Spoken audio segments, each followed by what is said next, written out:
창세기 7장과 8장 말씀인데요.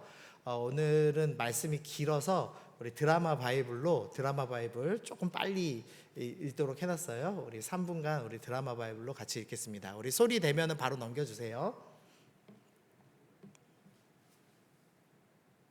네, 소리를 해주십시오.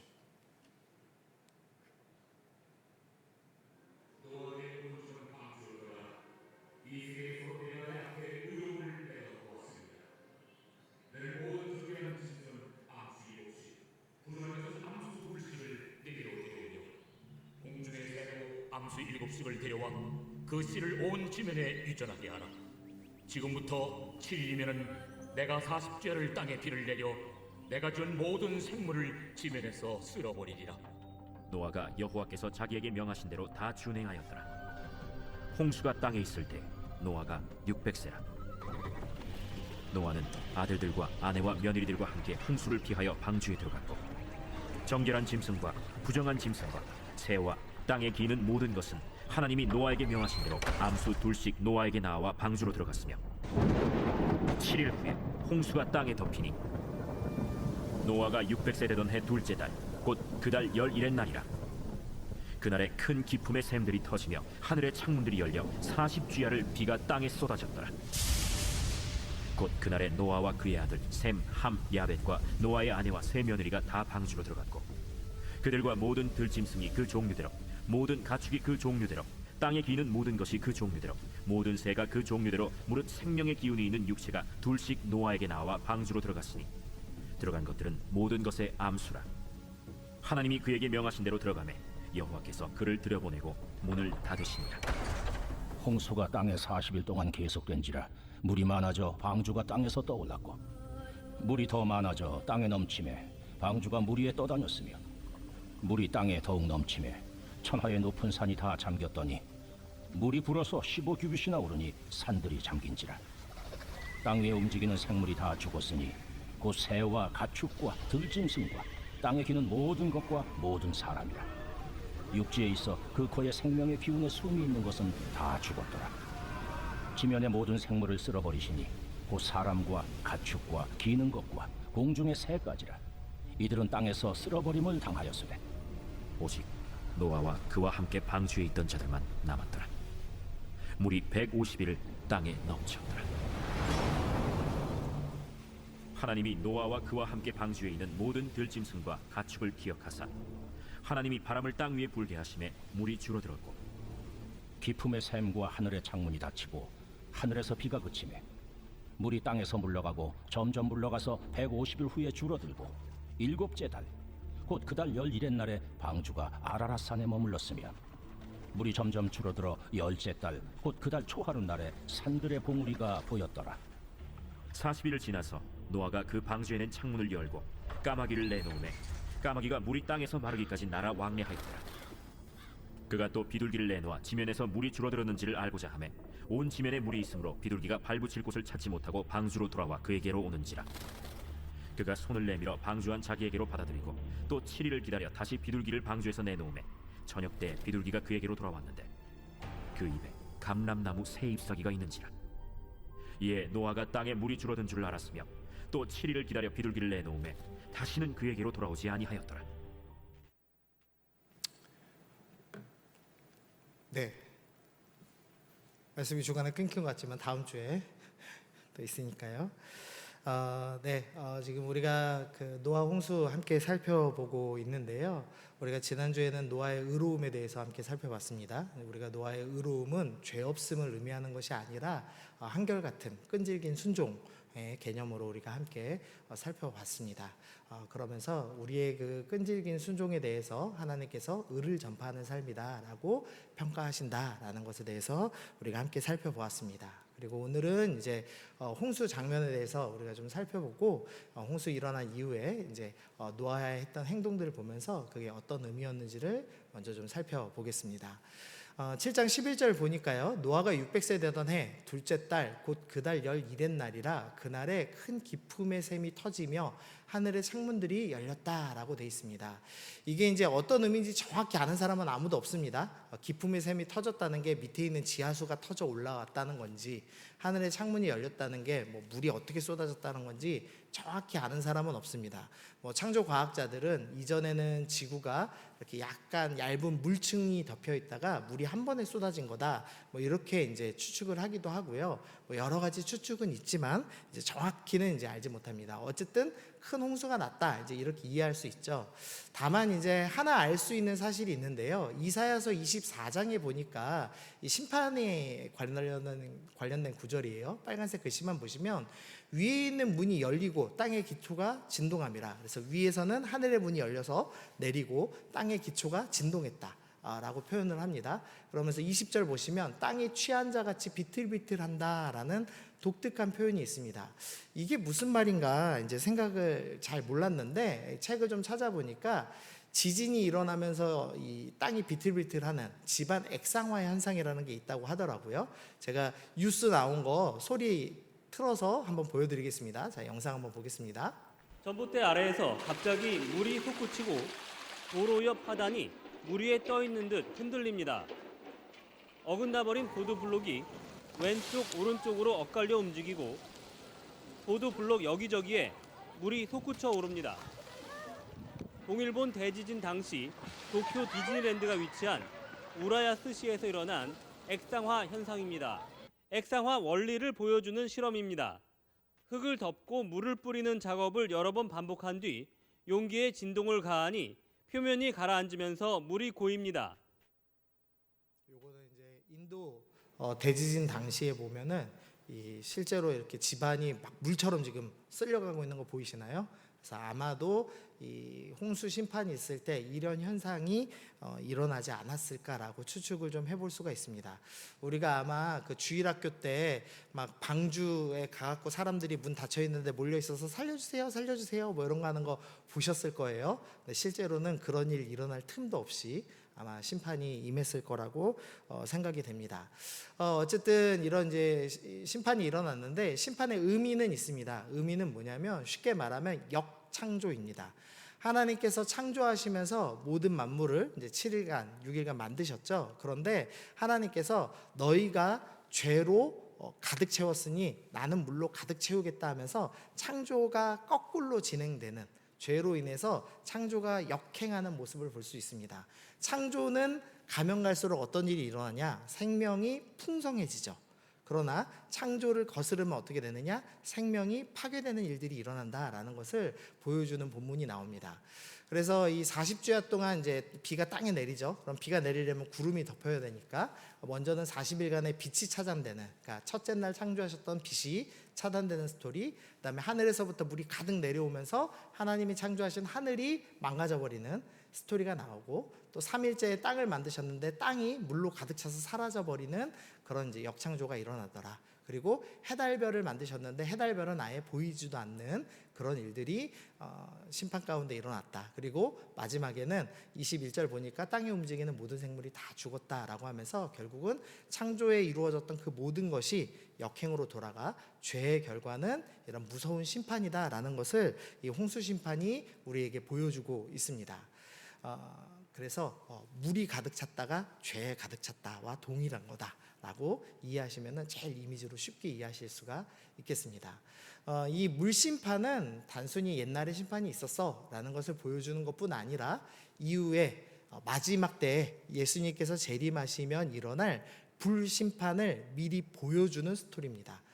예전에 노아 홍수 때는 비가 가득 내려서 멸망을 하였지만, 심판당하였지만 마지막 때에는 유황불이 비같이 내릴 것이다 라고 말씀을 하면서 마지막 심판이 분명히 남아있다라고 주님께서 말씀을 하십니다.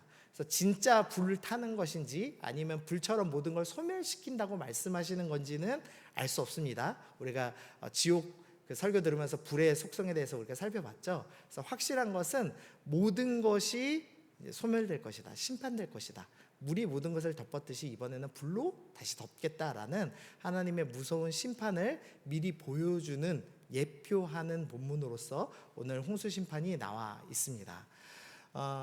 마지막 불심판이 일어나면 어떤 일이 일어나냐면요, 우리 고린도전서 3장 13절에 우리 검은색 글씨 보시면 그 불이 각 사람의 공적이 어떠한 것을 시험할 것이니라 라고 되어 있습니다.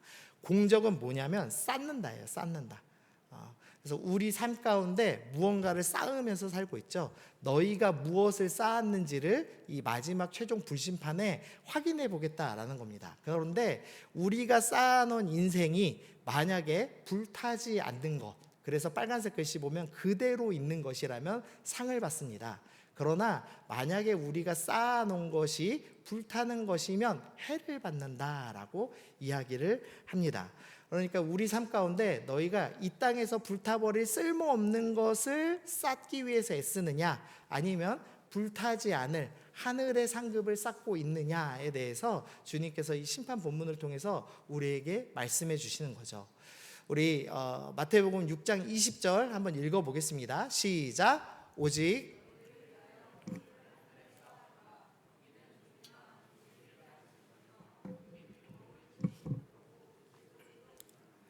아멘. 우리가 하나님 나라를 위해서 쌓는 것은 절대 불타지 않습니다. 그러나 여러분이 여러분의 삶을 위하여서 재산을 열심히 모으고 비트코인 열심히 사고 삼성 주식을 아무리 모으더라도 마지막 때에 여러분이 삼성 주식 몇 개 있다고 살고 몇 개 없다고 죽는 그런 일은 없을 겁니다. 맞죠? 아멘. 그렇다고 주식 팔라는 건 아니고요. 네, 재테크 잘해서 헌금하세요. 네, 그러나 우리 삶 가운데 이것을 위해서 살면 안 되겠죠. 불타버릴 것을 위해서 살지 말고 썩어 없어질 것을 위해서 살지 말고 하늘의 상급을 쌓는 여러분이 되셔야 합니다. 아멘. 심판 본문이 이것을 먼저 보여줍니다. 그 다음 이 홍수 심판에서 하나님께서 일하시는 장면을 먼저 살펴보겠습니다. 우리 8장 1절 읽어보겠습니다. 시작. 하나님이 노아와 그와 함께 방주에 있는 모든 들짐승과 가축을 기억하사 하나님이 바람을 땅 위에 불게 하심에 물이 줄어들었고, 우리가 먼저 기억해야 될 것, 노아가 구원받은 것, 그리고 물심판이 해결된 것은 절대 노아의 간절한 기도나 의로움에서 출발한 게 아니라는 사실입니다. 우리가 열심히 기도하면, 우리가 정말 착한 일을 많이 하면 심판이 바뀔 거야 라고 생각하지만, 우리가 아무리 노력해도 우리의 심판당할 것을 구원으로 바꿀 수 있는 수준의 의로움에 절대 우리가 다다를 수 없습니다. 우리가 평생 착한 일 한다 하더라도 우리의 죄악을 다 뒤엎고 구원받을 수 있을 정도의 의로움을 쌓을 수 있는 사람은 아무도 없다라는 것을 오늘 본문이 분명히 보여줍니다. 그래서 노아의 의로움으로 다시 구원이 시작된 것이 아니라 하나님께서 기억하셔서 이 일이 일어났다라고 성경은 분명히 말씀하고 있습니다. 그런데 이 기억하사라는 용어를 조금 이해할 필요가 있습니다. 출애굽기 2장 25절에 보니까 하나님이 그들을 기억하셨다라는 이제 본문이 나와요. 또 출애굽기 32장에도 보니까 주의 종 아브라함과 이삭과 이스라엘을 기억하소서라는 구절이 나옵니다. 이게 이제 어떤 본문이냐면 이스라엘 백성들이 하나님께서 출애굽시켜 주셨습니다. 그리고서 모세가 말씀을 받기 위해서 40일 동안 시내산에 올라가죠. 근데 이 이스라엘 백성들이 눈에 보이는 리더 모세가 사라지자 어떤 일을 하냐? 금송아지를 만들어서 우상 숭배를 행합니다. 그때 하나님께서 모세에게 말씀하시죠. 이 우상 숭배한 사람들 전부를 다 심판하고 너로부터 출발해서 새로운 민족을 만들겠다라고 하나님께서 말씀하십니다. 그러니까 하나님께서 홍해에서 건져내시고 애굽 군대를 물리치신 걸 다 눈으로 목도한, 그리고 만나와 메추라기를 광야에서 날마다 먹고 반석에서 물이 나는 것을 경험했음에도 불구하고 하나님 없다 하며 우상 숭배한 자들에 대해서 하나님께서 심판을 결정하신 겁니다. 너무 당연한 일이죠. 그런데 모세가 내가 이때껏 함께했던 내 가족들, 내 백성들 다 죽는 걸 어떻게 두고 보겠습니까? 그러니까 출애굽기 32장에서 뭐라고 하냐면, 하나님 아브라함과 했던 약속, 이삭과 했던 약속, 이스라엘과 했던 약속을 기억해 주세요라고 기도하기 시작합니다.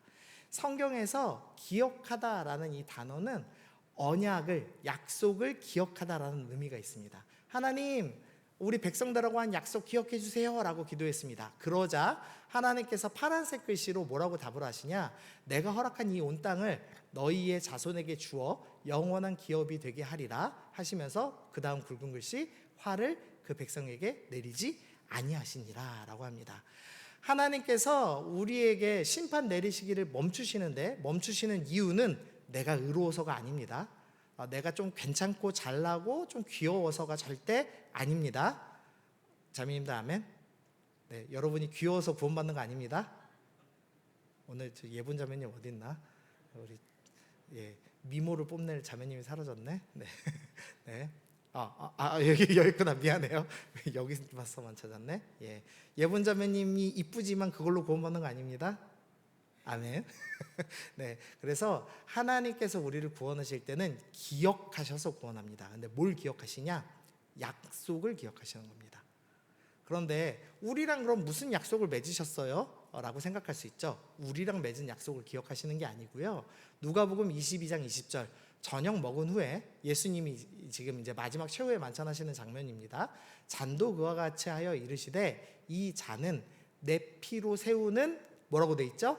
새 언약이니. 하나님께서 언약을 기억해서 구원하시는데 누구랑 맺은 언약을 기억하시냐? 예수님과 피로 맺으신, 십자가상에서 피로 맺으신 그 약속을 기억하셔서 예수님께서 얘가 절대 구원받을 수 없는 존재지만 내 피로 이 아이의 죄를 다 씻습니다. 내가 대신 이 아이의 죄를 다 짊어지겠습니다 라고 약속하신 그 피의 언약을, 새 언약을 기억하셔서 우리를 용서하시고 우리를 구원해 주신다라고 성경은 우리 가운데 설명합니다. 그래서 나의 의로움이 아니라 예수님의 의로움으로 우리가 구원받는 겁니다. 아멘. 네, 그래서 주님께서 지금 언약을 기억하시고 구원하십니다. 네, 언약을 기억하시자마자 독특한 일을 하나 하십니다. 하나님이 바람을 땅 위에 불게 하십니다. 이게 보통 이제 만화, 이 어린이 그 주일학교 때 만화 보면은 왜 방주가 있는데 바람이 샥 불잖아요. 그러면서 이제 물이 줄어드는 스토리가 나옵니다. 바람이 어느 정도 불면은 바다를 말릴 수 있을까요? 상상해 보신 적 있어요? 바다를 바람으로 말리려면 어느 정도 바람이 불어야 될까요? 만약에 저 구절이 정말로 바람이 윈드가 진짜 분 거라면 물 심판은 아무것도 아닙니다. 바람 심판입니다. 저거는 바람으로 물을 말리려면 대재앙이에요. 방주는 완전 산산조각 났을 거고 노아와 그 가족은 완전 찢어져 다 죽었을 겁니다. 그러니까 여기서 바람이 땅 위에 분다라는 표현이 물리적인 바람이 불었다라는 지금 설명을 하는 게 아닙니다. 그러면 어떤 의미냐? 창세기 1장 2절 땅이 혼돈하고 공허하여 흑암이 깊음 위에 있고 하나님의 영은 수면에 운행하니라. 이 바람이라는 원어랑요 하나님의 영, 성령을 지칭하는 용어는 동일한 용어예요. 히브리어 루아흐라는 용어입니다. 그래서 바람도 루아흐고 하나님의 영도 루아흐인데 이 이제 본문 이제 상황을 보면서 어떤 때는 바람이라고 번역하고 어떤 때는 하나님의 영이라고 번역합니다. 그런데 여기서의 바람은 하나님의 영으로 보는 게 더 정확할 것 같습니다. 하나님의 영이 임하시고 바람이 불면 구원이 시작되는 스토리가 된다라는 것을 은근히 보여주는 스토리입니다. 예를 보여드릴게요. 출애굽기 14장 모세가 바다 위에 손을 내밉니다. 뒤에 애국 군대가 쫓아옵니다. 그랬더니 하나님께서 바람을 불게 하시죠. 그랬더니 어떤 일이 일어나요? 구원이 일어납니다. 사도행전 2장 호련히 하늘로부터 급하고 강한 바람이 임하시고 성령이 임하시고 구원의 역사가 교회가 일어나는 역사가 일어나죠. 하나님께서 우리가 하나님께서 임재하셨다는 걸 잘 모르니까 바람을 통해서 확인시켜 주시는 장면입니다. 그래서 지금 이 8장 1절도 엄청난 큰 바람이 불었다 이 설명하는 거기보다는 성령께서 구원을 위해서 임하셨다라는 표현을 지금 하고 있는 겁니다. 이사야서 61장입니다. 여호와의 영이 임하셨으니 내리셨으니 여호와의 영이 임하면 어떤 일이 일어나냐? 마음이 상한 자를 고치시며 포로된 자에게 자유를 갇힌 자에게 노임을 선포하십니다. 성령께서 임하시면 성령께서 바람과 같이 임하셔서 우리와 함께 하시면 어떤 일이 일어나냐? 모든 것이 회복합니다. 아까 죄로 인해서 창조가 거슬러지는 역창조에 대한 이야기를 드렸죠. 지금 죄로 인해서 모든 것이 역창조됐습니다. 그런데 바람 같은 성령님이 다시 임하셔서 창조하시는 스토리가 다시 시작되고 있는 겁니다. 문제는 이거를 노아가 모른다는 거예요. 혹시 그 하나님이 임재하시면 느끼실 수 있는 분, 지금 임재하셨나요? 안 하셨나요? 우리가 잘 못 느끼니까 저희 예수전도단 가면은 꼭 기도하거든요. 오늘도 성령님 우리 가운데 임하여 주옵소서 막 이렇게 기도하거든요. 근데 사실 이제 신학적으로는 우리가 믿자마자 우리 마음에 임해 계십니다. 그런데 왜 그 선교단체나 목사님들이 오늘 성령님 임하소서 이렇게 우리가 기도하냐? 안 느껴져서 그런 거죠. 맞죠? 지금 마가복음 장면에서도 큰 광풍이 일었어요. 제자들이 그 광풍에 완전히 마음이 홀라당 빼앗겼습니다. 두려움과 공포가 임하였습니다. 근데 문제는 예수님이 옆에 계심에도, 주님의 임재에 계심에도 주님의 임재보다 내 눈앞에 있는 광풍에 더 마음을 빼앗기는 모습을 보여주죠. 사람은 그런 존재입니다. 하나님의 임재는 잘 못 느껴요. 그러나 눈앞에 있는 많은 물과 많은 광풍에는 마음을 빼앗기죠. 근데 베드로가 나중에 이 모든 걸 생각하고 나서 어떻게 결론을 내리냐? 너희 염려를 다 주께 맡겨라 라고 결론을 내립니다. 내가 그때 예수님이 옆에 계셨으니까 내가 염려하지 말았어야 되는데, 내가 물을 보는 것이 아니라 나와 함께 계시는, 내 옆에 임재 계시는 예수님을 봤어야 되는데 내가 그걸 못 봤어. 내가 그래서 염려했어. 이제 이렇게 이야기하는 구절입니다. 하나님께서 일을 시작하십니다. 근데 우리가 느끼지 못할 때 이미 일을 시작하시더라라는 겁니다. 네. 자, 좀 독특한 거 좀 볼게요. 노아가 이제 행동하는 걸 좀 보겠습니다. 노아가요, 참 죄인가 봐요. 마음에 들어요. 노아는 600세 되던 해, 자기가 600살 때 두 번째 달에 11의 날에 송수가 시작됐어 하면서 정확히 날짜를 기록합니다. 아주 독특하죠. 왜 날짜를 기록했을까요? 굳이 생각해 보신 적 없죠? 네, 저도 이게 창세기는 진짜 많이 읽었는데도 이거 뭐 굳이 이렇게 세밀하게 적어야 되나 이렇게 생각하고 지나갔어요. 근데 고든 웨남이라는 우리 신학자가 이거를 이제 해석을 해놨습니다. 뭐냐? 유대인들 달력으로 이제 이해를 해야 된다는 거예요. 유대인들은 1년을 365일로 보지 않았습니다. 과거에, 지금 말고. 과거에는 1년을 364일로 봤습니다. 364일로 보면 어떤 특징이 있냐? 7로 나누면 딱 떨어져요. 무슨 소리냐? 요일이 항상 고정돼 있습니다. 1월 1일은 수요일 날 시작해요. 그래가지고 요일이 정확히 딱딱딱 맞아요. 1년 전체가. 그러면은 유대인들의 달력에 맞춰서 이 노아 할아버지가 적어놓은 날짜를 요일로 표시를 한번 해봤습니다. 그러면은 600년 2월 11일에는 일요일인데 홍수가 처음 선언되고, 그 다음 일주일 뒤에는 홍수가 시작되고, 그 다음에 40주야에 금요일 날 비가 멈추고, 이런 식으로 날짜를 요일로 계산해 볼 수 있어요. 그러면은 독특한 걸 발견할 수 있습니다. 먼저 금요일에 비가 멈춰요. 그리고 금요일 날 물이 가득 찼던 게 멈추는 스토리가 나옵니다. 그러니까 이 유대인들은 언제 예배드리죠? 토요일 날 예배드려요. 안식일 날. 그러니까 예배드리기 전날까지 물이 계속 안 멈추고 비가 내립니다. 그러니까 노아 할아버지가 얼마나 근심했겠습니까? 근데 금요일 날, 다음 날 예배드려야 되는데 40일 지나서 딱 비가 멈추는 거예요. 그리고 물이 가득 차서 산 위까지 덮었었는데 금요일에 물이 올라가던 수위가 멈추고 물이 내려가기 시작하는 겁니다. 그러면서 하나님이 은근히 노아한테 말씀하시는 거죠. 야, 희망 있어. 너 포기하지 말고 그러니까 예배드려 라고 주님이 말씀하시는 이 묘한 사인을 노아가 받기 시작합니다. 그러니까 노아 입장에서 생각해 보세요. 지금 모든 사람이 다 죽었습니다. 아무도 남지 않았어요. 그리고 배가 점점 올라서 이젠 산도 보이지 않고 아무것도 보이지 않습니다. 근데 하나님이 살아계시면 명확히 아니까 예배는 드리는 겁니다. 무슨 소망으로 예배를 드렸겠습니까? 우리도 생각해 보세요. 어느 날 갑자기 청년부에 예배 사람들이 안 옵니다. 한 명씩 빠져나가기 시작해요. 그러더니 목사님하고 저 예본자매하고 딱 둘이 남아 있어요. 그래갖고 이제 예본자매가 예배를 드리는 겁니다. 무슨 소망으로 예배 드리겠습니까? 맞죠? 쉽지 않죠. 그러니까 완전히 절망, 세상이 완전히 멸망한 상황 속에서 노아가 금요일 날 비가 멈추고 금요일 날 물넘침이 멈추는 걸 보면서 하나님이 예배드리면서 소망 가지라고 말씀하시는구나, 그것을 깨달았습니다. 그리고 나서 노아가 이 방주에서 한 가지 소망을 발견합니다.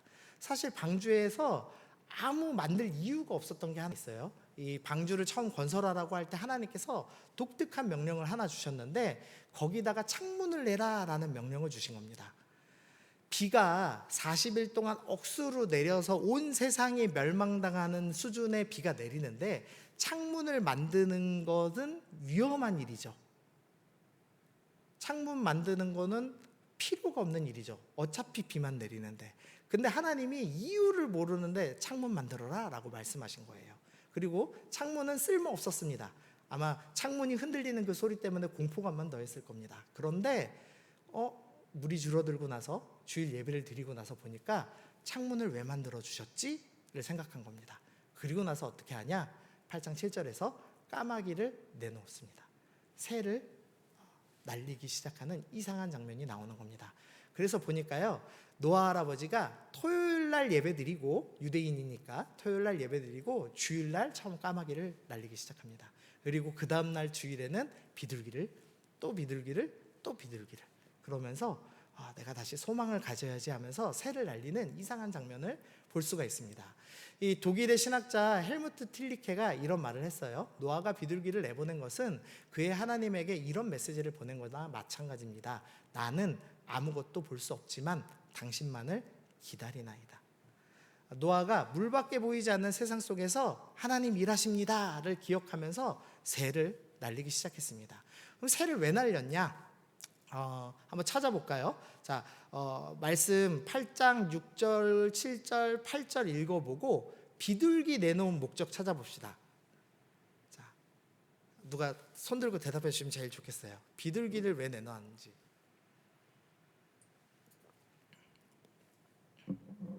자, 비둘기 내놓은 목적 찾으신 분? 그분의 멘토님이 커피 사주실 거예요. 네. 자, 뭐예요?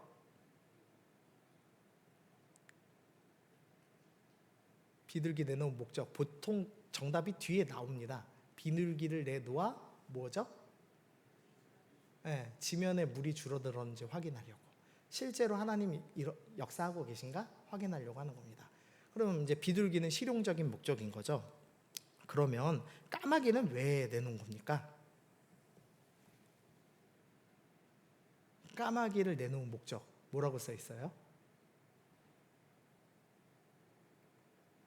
까마귀가 물이 땅에서 마르기까지 날아 왕래하게 하려고.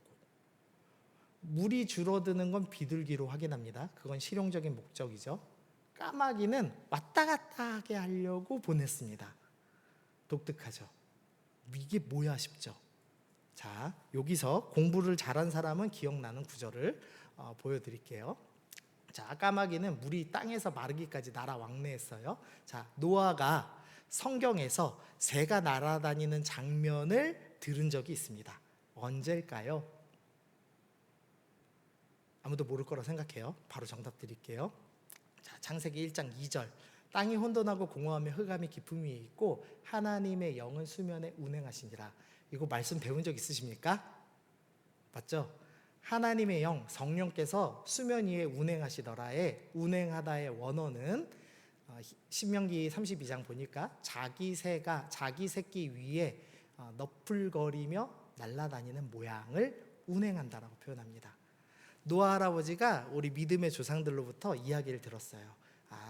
성령께서 이 땅을 창조하실 때 이 땅이 원물질이어서 물처럼 돼 있을 때 하나님의 영, 성령께서 새가 날아다니듯이 왔다 갔다 운행하셨어 라는 스토리를 들었습니다. 그러면서 창조가 시작됐죠. 그런데 지금 내 눈앞에 보이는 세상은 완전히 죄로 인해서 멸망당한 세상입니다. 근데 주님께서 일하시고 있다는 걸 묘하게 느꼈거든요. 금요일마다 비가 멈추고 물이 줄어드는 걸 경험했거든요. 그래서 하나님이 일하시는구나. 성령께서, 바람과 같은 성령께서 운행하시며 다시 창조를 하시는구나 라는 것을 깨달았습니다.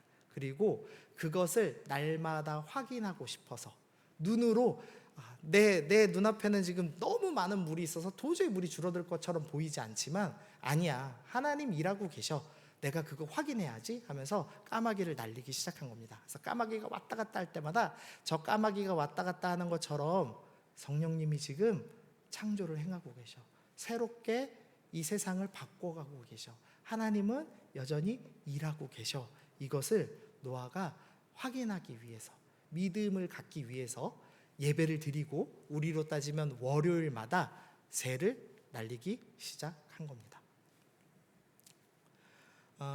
여러분 혹시 여러분 눈앞에 많은 물같이 그리고 아주 견고한 산과 같은 문제가 눈앞에 계신 분이 혹시 계세요? 그래서 하나님이 일 안 하시는 것처럼 보이실 때가 있습니까? 노아가 지금 그런 현장에 있는 겁니다.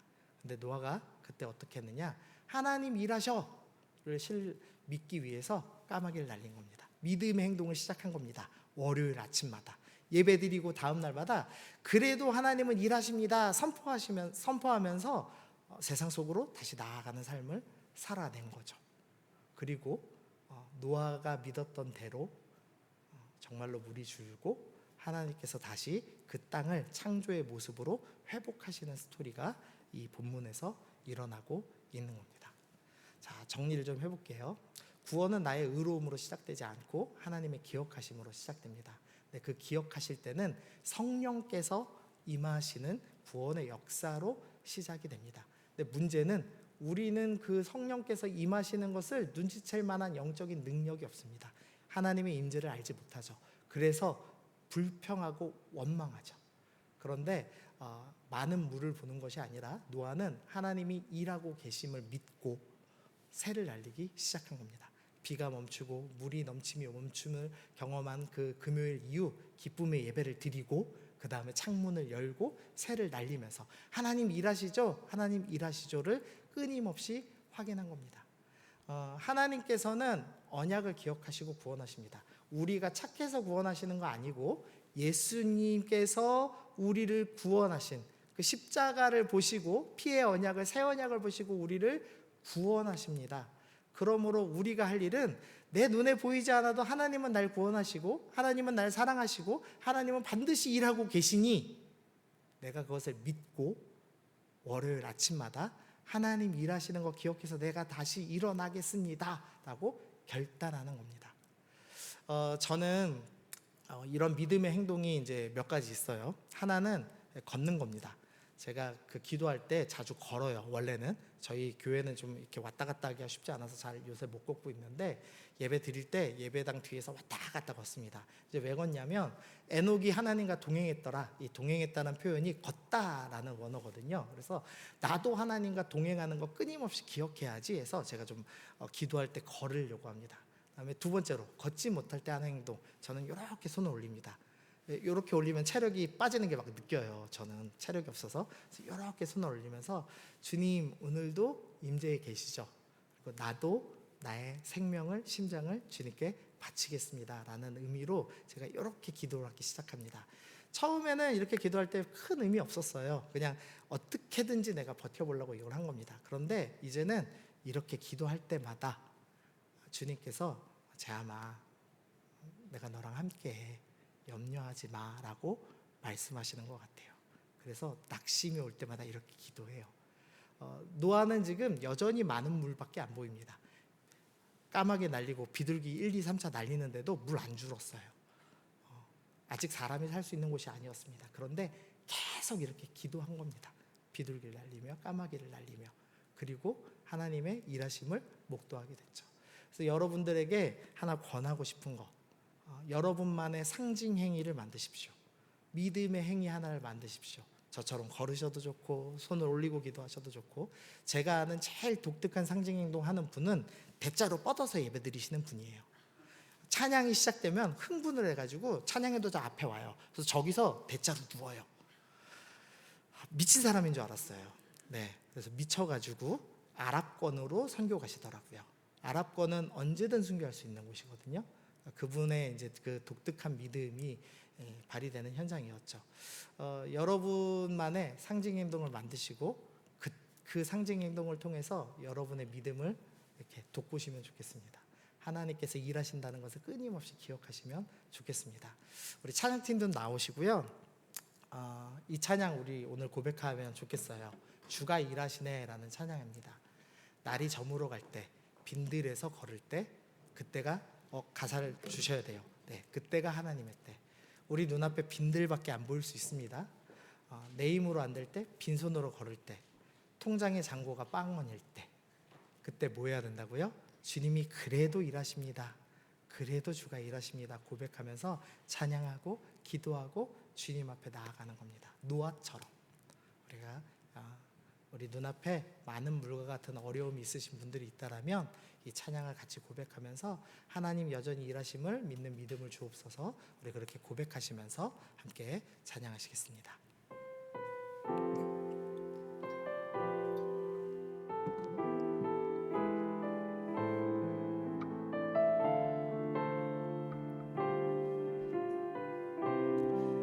날이 저물어 갈 때, 날이 저물어 갈 때, 빈들에서 걸을 때, 그때가 하나님의 때. 내 힘으로 안 될 때, 내 힘으로 안 될 때, 빈손으로 걸을 때, 빈손으로 걸을 때, 내가 고백해 여호와. 우리 다시 한번 고백합시다. 날이 저물어 갈 때, 날이 저물어 갈 때, 빈들에서 걸을 때, 그때가 하나님의 때. 내 힘으로 안 될 때, 빈손으로 걸을 때, 내가 고백해 여호와. 하나님께서 준비하시며 우리 가운데 일하십니다. 주가 일하시네. 주가 일하시네. 주가 일하시네. 주께 아끼지 않는 자에게 주가 일하시네. 주가 일하시네. 신뢰하며 걷는 자, 주가 일하시네. 주가 일하시네. 주가 일하시네. 주께 아끼지 않는 자에게 주가 일하시네. 주가 일하시네. 주가 일하시네. 신뢰하며 걷는 자에게. 우리 이 시간 함께 기도할 때 여러분 손이 빈손이십니까? 여러분 눈앞에 막막한 장벽이 있으십니까? 그때 우리가 노아처럼 아끼지 아니하고 믿음의 행위를 합시다. 까마귀를 날립시다. 믿음으로 기도합시다. 찬양합시다.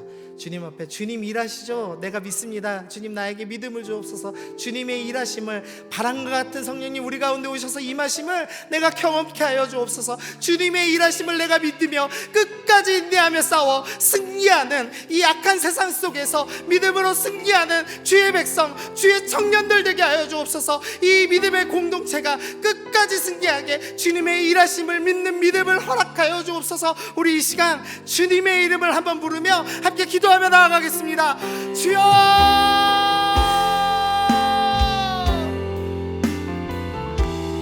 하나님 아버지, 우리 눈앞에 있는 하나님 아버지 많은 물과 같은 어려움 속에서 우리가 낙심하지 아니하며 주님의 일하심을 하나님 기억하며 믿음으로 살아가는 주의 백성들 되게 하여 주옵소서. 하나님 아버지, 우리 눈에는 많은 물과 같은 어려움들이, 우리 눈앞에는 빈손과 같은 어려움들이, 채워지지 않은 어려움들이 가득히 있지만 주님의 일하심을 하나님 아버지 믿으며 성령께서 우리 가운데 역사하심을 믿으며 하나님 오늘도 주님의 일하심을 고백하며 찬양하며 기도하며 믿음의 삶을 걸어나가는 주님 백성들 되게 하여 주옵소서. 노아가 끈질기게 순종하여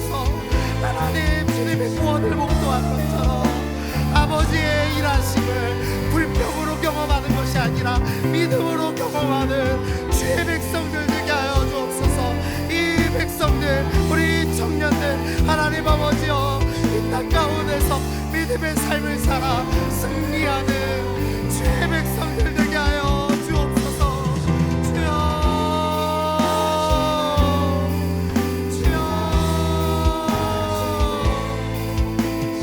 주여, 주여,